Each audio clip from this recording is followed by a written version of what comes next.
So I start off with a warning, the traditional disclaimer that I don't use, but I should caution people, there are pictures of Keynes in this presentation, so if anybody gets a little bit squeamish when they see him, we'll try and do this. Now, it's interesting, whenever I do these things, normally the stuff I talk about is a little bit out on the wide, but today, a couple of things that I'm going to mention have been touched upon briefly, so hopefully we can tie the whole thing together. Let's see if this will work for me.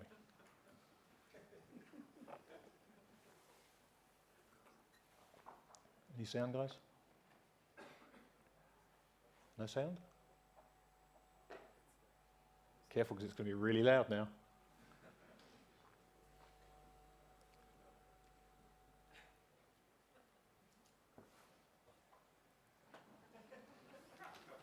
Okay. Well, what you would have heard, had the sound been working, was the theme tune to Fawlty Towers, which, as many of you know, I'm told it was very popular here in Norway. It was a very popular British sitcom. And there was one episode entitled The Germans, when a heavily concussed Basil Fawlty, that's not him, that's me. I'm not quite sure what's happened here. Should we start again? Here we go. A heavily concussed Basil Fawlty insisted on giving the same advice. Here we go. Magic. Thank you very much.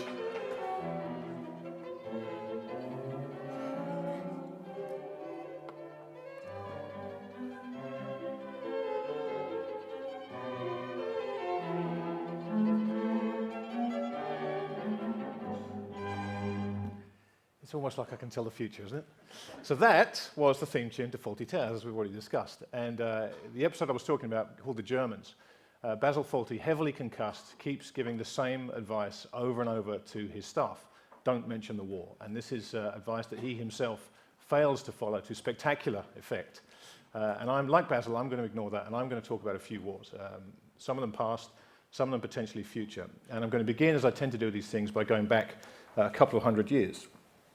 Now, the 19th century was a time of great upheaval right across the world. There were no fewer than 321 major conflicts in that single century, a century which encompassed the Napoleonic Wars, the Boxer Rebellion, US Civil War, the Spanish-American War, the Opium Wars, and the Boer War. That single century saw no fewer than 52 major conflicts in Europe alone.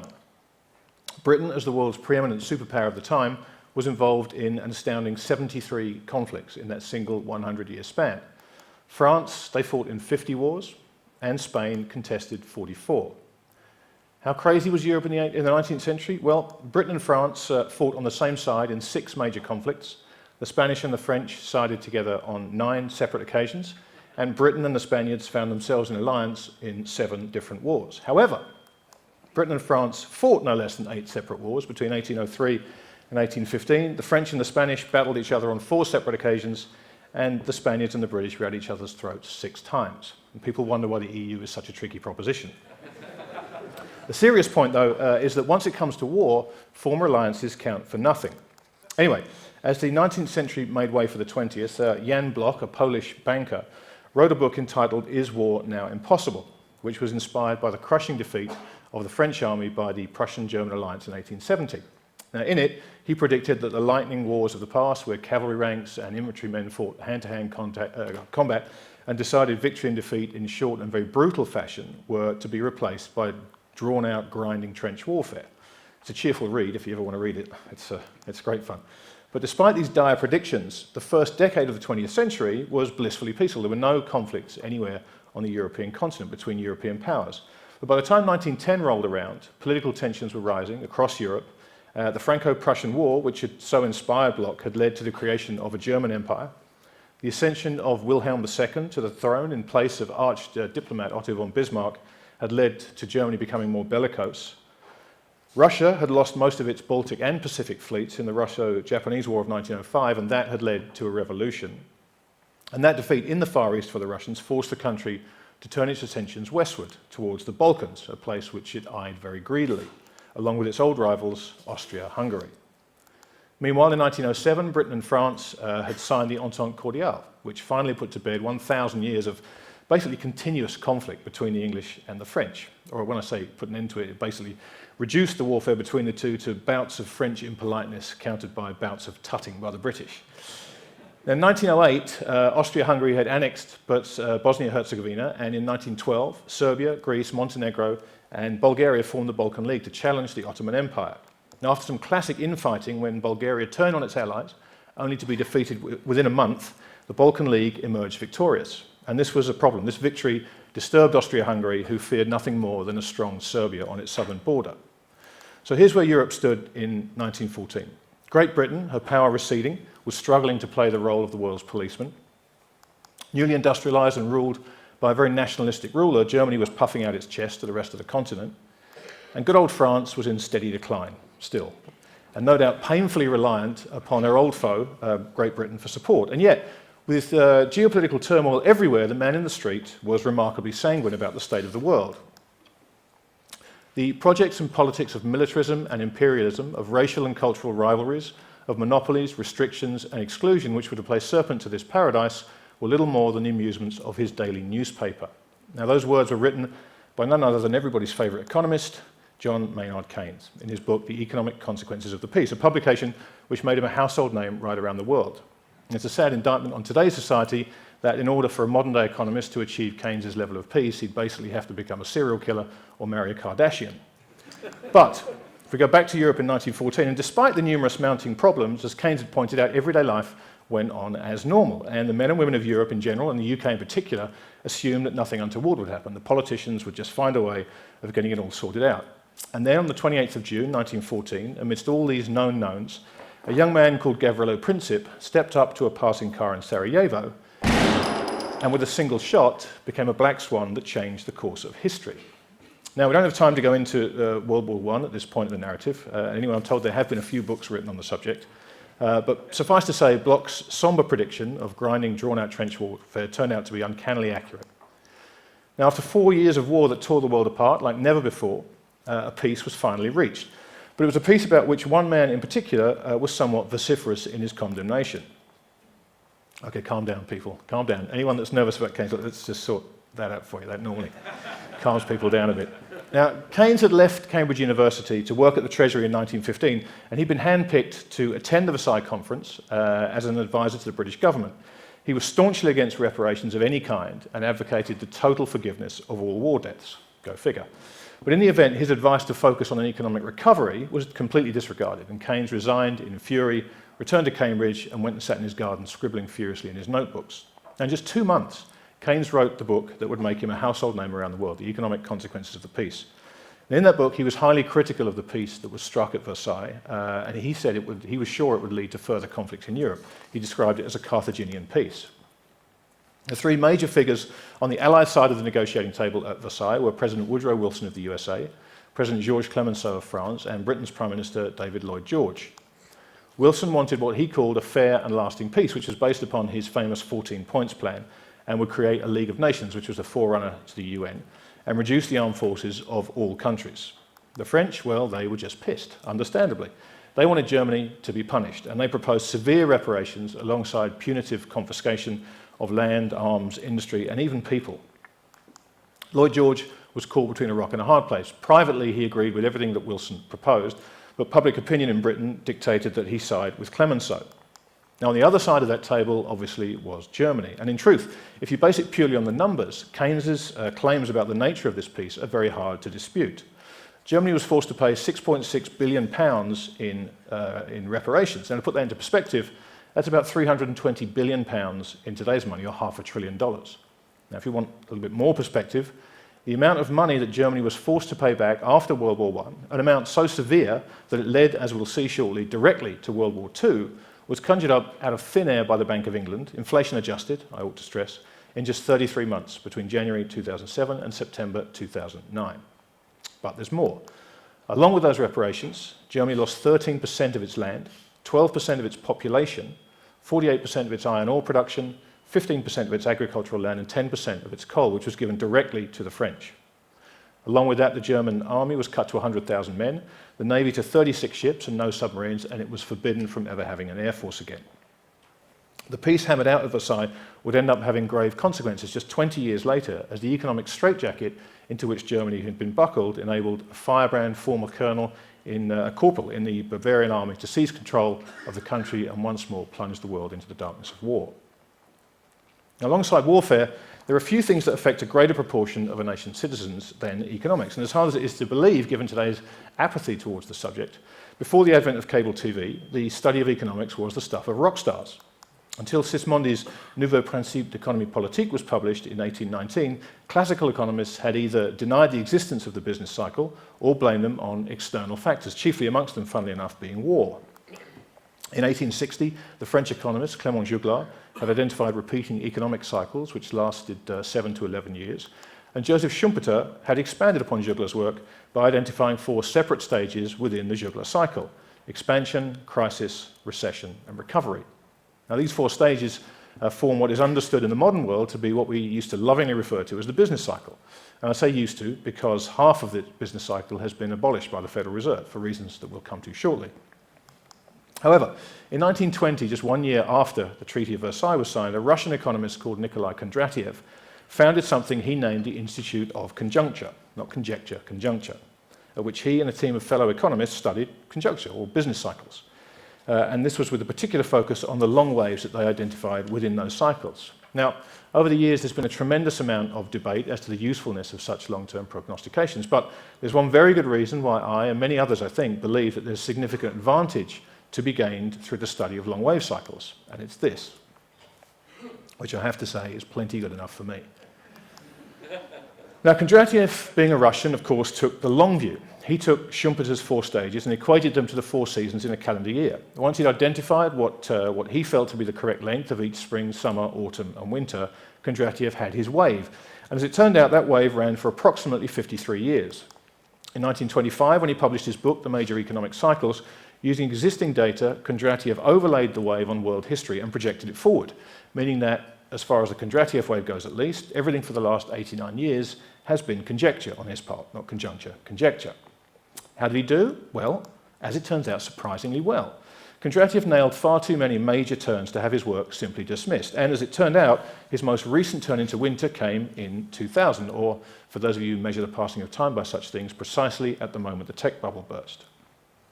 The blue shaded area here shows how far into the current Kondratyev downwave we are, and perhaps more importantly, how much farther we may have to go before things are supposed to turn around. But what do the inner workings of a Kondratyev winter look like, and are we actually in the middle of one, as a near 90-year-old forecast would have us believe?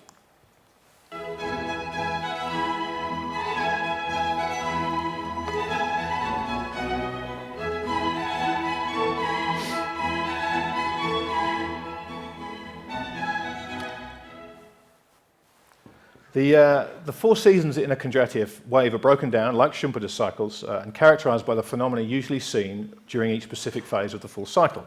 I won't go into all 4 now as we don't have time, but we'll concentrate on the longest phase, winter, as it's the one we currently supposedly find ourselves mired in. Now, in a Kondratyev winter, the first major phenomenon is a bout of deflation. So how are we doing on that score? Well, in the USA, after a short bout during 2008-2009, the Fed has managed to turn the ship around rather nicely. The Eurozone, well, as we know, and today's confirmed, they're in the middle of a pitched battle against the forces of deflation, and, not to put too fine a point on it, they're getting their asses kicked. The UK, a country utterly addicted to debt, is in fine health, assuming, of course, you measure a country's health by its strong inflationary forces and its massive debt load. And unfortunately, an ever-increasing number of people do these days. And then, of course, there's our old friends, Japan, the country these kinds of discussions are absolutely impossible to have without mentioning. Japan suffered from a prolonged period of deflation lasting the best part of 20 years, but Abenomics has seemingly fixed those little problems for now, at least. So I think it's safe to say that there is no outright deflation. So it's also equally fair to say that there's an ongoing struggle. So we'll hold off on making a definitive judgment on that little piece of the puzzle. Next up is the premise that equities will be in a bear market during a Kondratyev winter. And as these charts demonstrate, and everybody in the room knows only too well, that is clearly a big fat fail. Which brings us to another sign of a Kondratyev winter, which is the mass repudiation of debt. Now, during winter, one of the major causes of that onset of that particular season, debt is repudiated. People want nothing to do with it. As you can see from this chart, as the world went into the Kondratyev winter in 2000, far from repudiating debt, we'd been embracing it like never before. By the end of 2007, before things got nasty, the total global issuance of debt securities, as measured by the BIS, had doubled since 2000 to reach a staggering $69.2 trillion. From there, well, it's not exactly what you call repudiation. In fact, another $21.6 trillion has been added to the mountain of debt hanging over the world. Why the massive surge? Well, that would once again be down to our old friends at the Federal Reserve, and we'll come to that shortly. The truth is, we've all been beaten over the head with stories of the credit crunch by now, tales of austerity, or how difficult it's been to access credit since 2008. But as always, the reality is somewhat different. Since December 2007, the total debt in the financial sector has increased a mere 0.5%. It's a start. It's not exactly repudiation. However, the non-financial sector has taken the baton up with some relish and run with it, increasing their total debt by 67% in just over 6 years. And then, of course, there's governments, a body of men and women to whom austerity means spend more. So they've layered on another 67% of debt burden while struggling manfully to balance their budgets. Is that? Oh, it's just my... Okay. So that's another big fat fail. And our old friend, Comrade Kondratyev, is starting to look a little bit unhinged. However, now we get to the middle of the order, and this is where things pick up a little bit.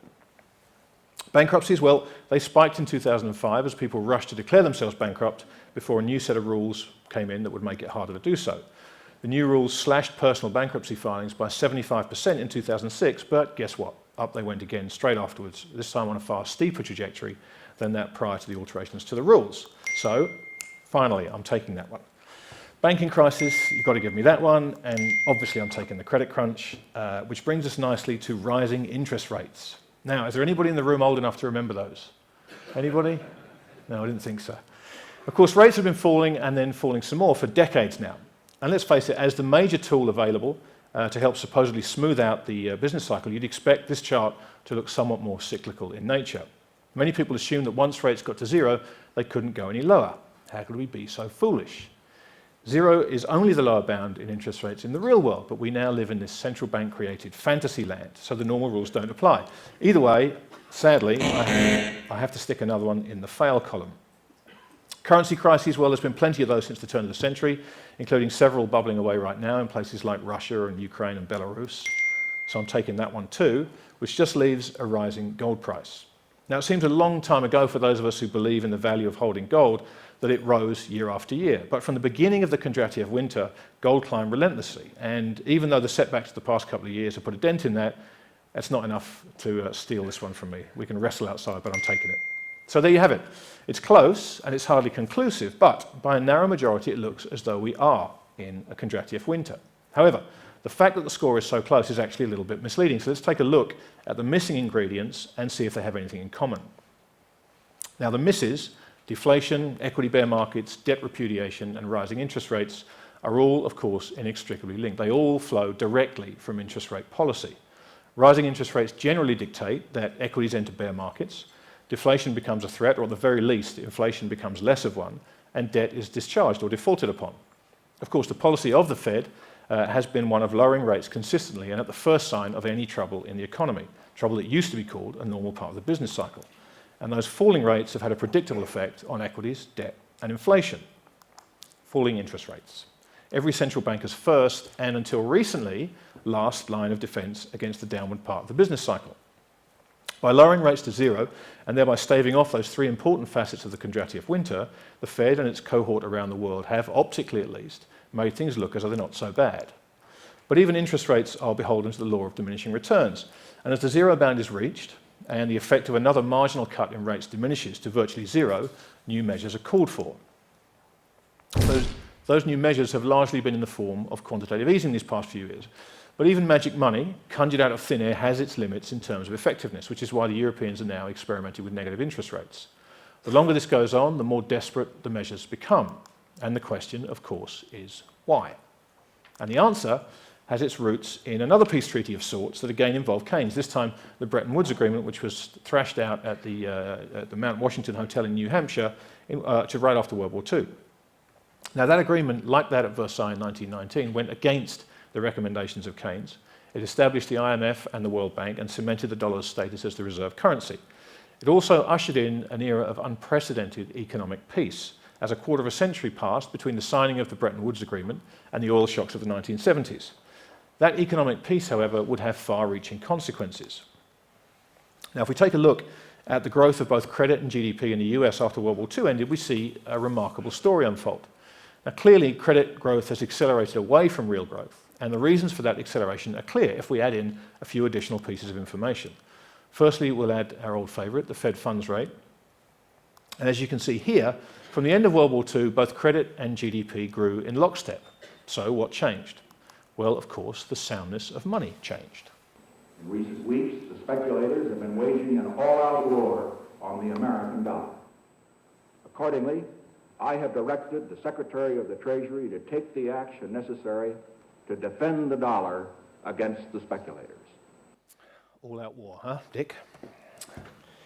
When Nixon closed the gold window on August the 15th, 1971, to protect it from these evil speculators we keep hearing about, he also ensured that credit creation would essentially become as easy as saying yes. Immediately after the dollar was saved from speculators, the divergence, as you can see here, between growth and credit began to expand, even as interest rates soared due to the inflation unleashed by Nixon's actions. Finally, though, interest rates reached their peak and began their journey lower from a little over 18% to where we find them today. And that meant the gloves were off and credit creation took off like a rocket, fueled by those rapidly declining rates and a growing sense that the Fed would lower rates some more at the first sign of any trouble. The business cycle was so 1960s. Interestingly enough, if we highlight the period between 1954 and 1969, we see that credit and GDP both grew steadily despite interest rates increasing 11-fold. Now, a close-up look at this particular period is even more instructive when it comes to the unshaped business cycle. Now, as I pointed out, between October 1954 and October 1969, rates climbed 11-fold. But more tellingly, during that 15-year period, they fluctuated along with the business cycle, adjusting up and down as conditions warranted. During that single span, rates quadrupled, fell by 5/6, rose nearly 7-fold, fell by 3/4, quadrupled again, halved, then doubled in the space of a 15-year period. However, if we overlay the business cycle, represented by the PMI Composite Index, we see something that today would be considered extraordinary. A business cycle that ebbs and flows without ever really getting out of hand, despite the extreme moves contained within that snapshot. In fact, as you can see here, the PMI was in expansion, which is the blue shaded area, far more than it was contracting, despite a difference in interest rates from bottom to top of 8.5%. Anybody care to hazard a guess what would happen to the US economy if interest rates hit 9% today? It wouldn't be pretty. If we zoom out and look at the PMI over a longer period of time, it only hammers home the point. With the x-axis left blank, spotting the chart pattern we just looked at in amongst the broader picture is basically impossible. It's here for anyone who is actually curious. Now, if we stick with this chart, it's easy to see the next consequence of this peaceful economic environment and easy credit, and that's an explosion in equity markets, with the S&P 500 following the trajectory of the expansion in credit until the mid-90s, when it became abundantly clear that the Fed's default response would be to slash rates in the face of any faltering of the business cycle. And then the party really got going. We had a reversion to the trend line when the tech bubble inevitably burst in 2000, followed by a return to trend growth, along with more rabid credit creation. And then came 2008 and the Fed's massive blitz of funny money, which is absolutely vital in order to stop everything falling apart and the lines of credit and growth converging again in a hurry. You can see the tiny little blip there that actually represents the global financial crisis. But not everyone has been fooled by the deluge unleashed by the Federal Reserve with the aim of keeping this economic peace intact. Volumes on equity markets around the world have plummeted despite a seemingly endless procession of new all-time highs being made by indices all around the world, as investors who were shaken up by 2000 got completely chased out by 2008. But the twin milestones of the closing of the gold window and peak rates are creating even more instability elsewhere. Next up, the US budget deficit, and once again, you can see the difference made by the abandoning of the gold standard, compounded by the peaking of interest rates. The US monetary base has followed a similar path, at least up until 2008, when after dropping rates to essentially zero and running headlong into that law of diminishing returns I spoke about earlier, the Fed were forced to expand it from $800 billion to its current $4+ trillion, or face a shattering of this economic peace. All of which brings us to the Federal Reserve's balance sheet.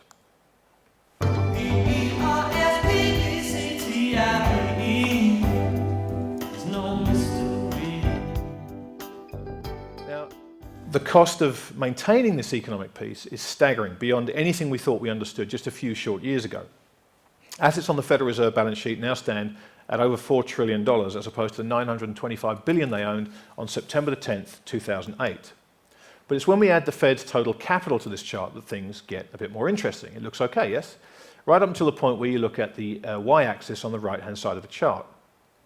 In order to keep the peace, with interest rates already pegged at zero, the only option open to the Fed was to massively increase the wrong side of its balance sheet, which of course they did without hesitation. Now, if we take a dozen snapshots, each of them 12 months apart, and do a little measuring, we start to get a better sense of the ledge out onto which the Fed has so gleefully walked. If we add back in the Fed's total capital, this time on the same scale as its liabilities, we can see that their solvency is, how shall I put this delicately, questionable, let's use that. Or it would be if they couldn't create money out of thin air, of course. Now, back in 2007, the issue of leverage in the investment banking community, which hadn't mattered to anybody for many, many years, suddenly mattered to everybody, seemingly overnight. For the usual reason in such cases, people started to worry about losing money. Now, amazingly, having financial institutions levered 30 times became something to fear, seemingly overnight. And of course, while things like that can go on for a long time, once the fear takes hold, it's game over. Today, at the end of 2014, after the massive expansion of its balance sheet in the name of keeping this economic peace intact, the Fed's leverage is literally off the charts. If we want to get some real perspective on this, we have to do a little shrinking. Now, the price of peace has been very, very heavy indeed, and generally speaking, throughout history, when the price of peace becomes too extreme, the pendulum tends to swing back to the other extreme. Now, you may or may not have noticed it, but since the turn of the century and the onset of this Kondratyev winter that we're talking about, the number of wars in which we've all been embroiled, one way or another, has taken a significant turn higher. Wow, that base is heavy. There are wars going on everywhere, and some of the enemies being found to rally people against are a little abstract, to say the least. Nonetheless, the drums are beating. However, there's one war that is far more insidious than any of the overt conflicts you hear about from endless, boring men and women like me standing on podiums behind a microphone. It's the one war that isn't talked about, and it's the one war the public isn't making a fuss about, which is a shame, as it's the one war that affects just about everybody. It's the war on savers. Now, the last remaining pool of untapped capital is the world's savings, and that's firmly in the sights of central banks and governments everywhere. If you think about this war in its basic terms, it's actually quite scary. We've already seen the expansion of the last 40 years has been down to one long orgy of credit creation, and that orgy has required more and more punch to keep the party going. Over that time, however, the increase in real GDP generated by each additional dollar of debt has plummeted. It was $4.61 right after World War II. It's 8 cents in 2012. At this point, the charts were getting a bit depressing, so I've made this one flowery just to make a few people smile. Now, all the while, every major central bank in the world has been trying its damnedest to create this magical 2% inflation, which will help lessen the impact of the soaring debt burden. And that's a debt burden enabled by two things. One, the dollar's status as the world reserve currency, and two, the economic peace. Now, because allowing the imbalances created over the last 40 years to correct themselves would plunge the world into a depression, desperate measures are called for. And the Fed, as well as every other major central bank everywhere around the world, has been forced into doing absolutely anything necessary to maintain this economic peace and keep the expansion of credit going, including abolishing the downward half of the business cycle to try and ensure that deflation and all the other deadly facets of the Kondratyev winter are avoided. Now, hands up those of you in the room who have either read the book or seen the movie of Sebastian Junger's book, The Perfect Storm. Anybody seen that? Not many of you. Okay. For those of you who haven't, it's an amazing true story about a group of swordboat fishermen on the Grand Banks who get caught in the biggest storm of the century and face a life and death battle for survival.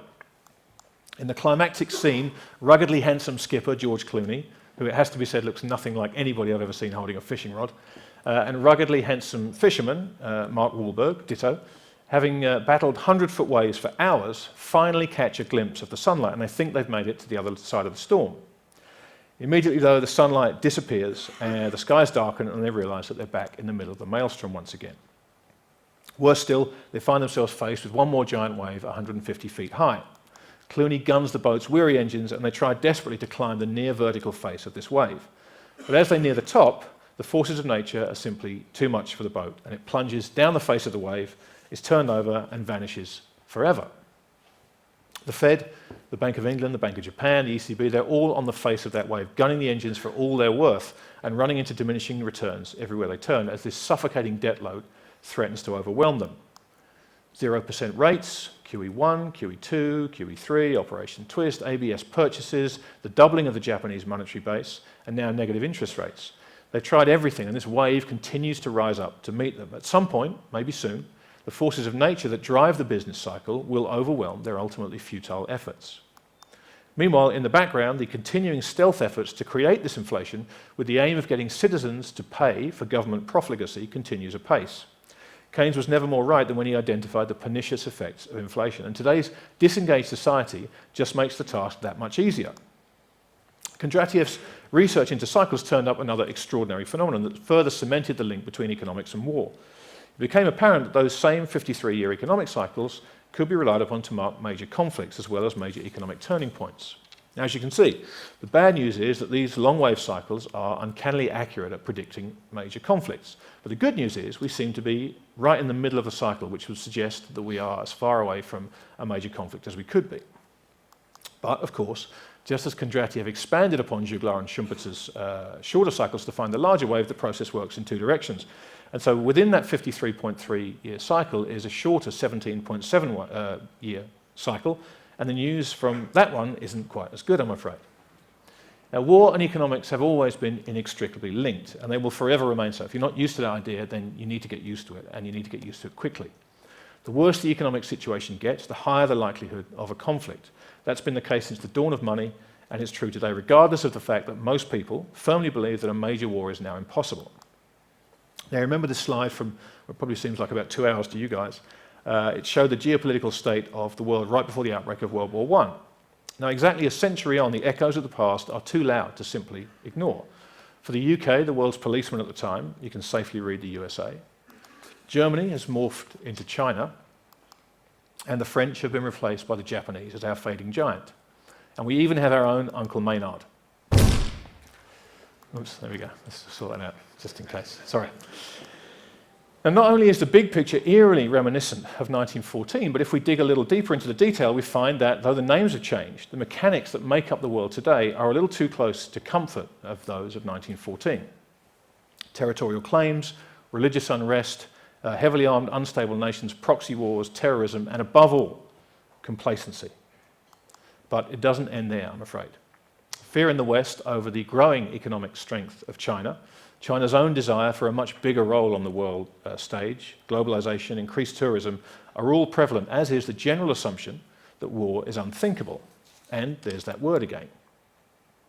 Keynes's description of life right before the outbreak of World War I could have been written for today, only instead of his daily newspaper, we'd have to substitute American Idol, or Big Brother, or my own favourite, The Great British Bake Off. Now, this is a top-rated show from the UK about which one of a dozen ordinary people can bake the best cake. Seriously. Now, don't laugh. An argument on that show between this man, where is he? There he is, and this woman in the UK about a month or two ago, about to bake to Alaska, knocked both the Ukraine and ISIS off the front pages of the broadsheet newspapers for a week. I despair, honestly.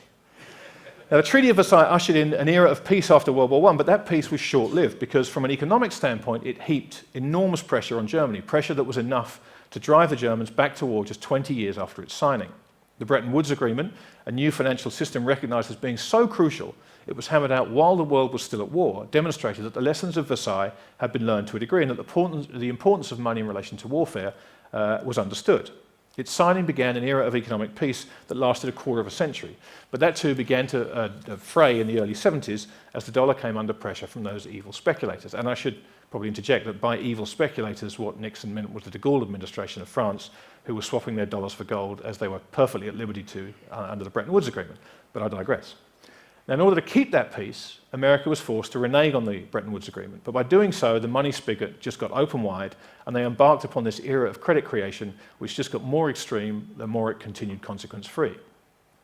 The bursting of the tech bubble was the first real sign that something was wrong, but the response from the Fed was both instant and desperate, and designed solely to prevent the wheels coming off, a decision that would merely set the world on course for a bigger disaster. Many people thought that in 2008 we faced our day of reckoning and we survived. But the truth is, 2008 was just another tremor, albeit a major one, warning of a future massive impending quake. The real day of reckoning, when this unconscionable level of debt that's been built up during the fiat money era finally topples over under its own weight, like the wave in the perfect storm, lays ahead of us. Both war and financial collapse occur in cycles and are subject to the overwhelming laws of nature. Now, these inherent characteristics of the natural order are permanent. They cannot be altered. what the Fed and the rest of the central banks have done in trying to rewrite these natural laws of human behavior and finance is likely to lead to either a war or a collapse in the financial system, or both. At this point in time, the exact outcome is undecided, but the options have narrowed considerably. Now, over the past 6 years, those at the helm have pulled every lever and pushed every button available to them in a desperate attempt to stave off this inevitable and natural cleansing of the business cycle, because all those years of economic peace have resulted in an unprecedented credit inflation. And as my good friend Dylan Grice recently said, if you've had an unprecedented credit inflation, then you will have an unprecedented credit deflation. Now, all that the economic peace the central banks of the world have desperately tried to maintain these past several decades has ended up doing is making that credit inflation larger and therefore infinitely more dangerous than anything that's gone before it. The consequences will be dire. Now, as I was driving in Sydney a few weeks ago, I found myself sat behind a small SUV which had this decal on its spare tyre cover. Now, the quote from the book Fight Club, the movie of which was ironically released at the end of 1999 at the height of the NASDAQ bubble, sums up the world of today quite nicely, I thought. But I sat staring at this tyre cover as we crawled our way through Sydney traffic, and each traffic light I got up close with this thing again. And I realised that this whole thing can be actually boiled down to something even simpler than Chuck Palahniuk's pithy prose. We buy things with money we don't have. Now, how does that possibly end well? You've been very patient, and I thank you very much for your time.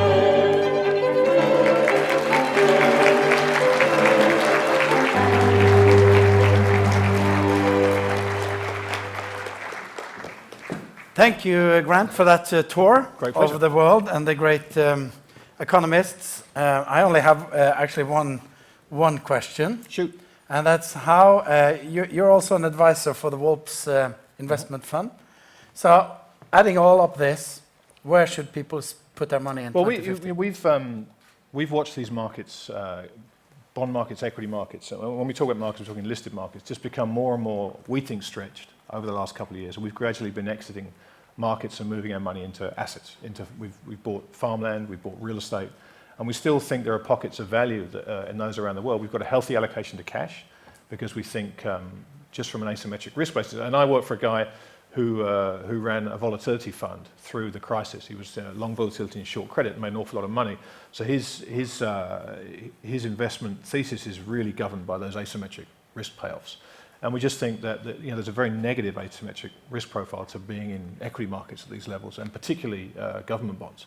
We wouldn't touch those with a barge pole. So yeah, cash and real assets, which we think are going to continue to get inflated as what I've just talked about continues to go forward. That's sound and good advice. Thank you very much for coming. Great pleasure. Big round of applause for Grant Williams. Thank you very much.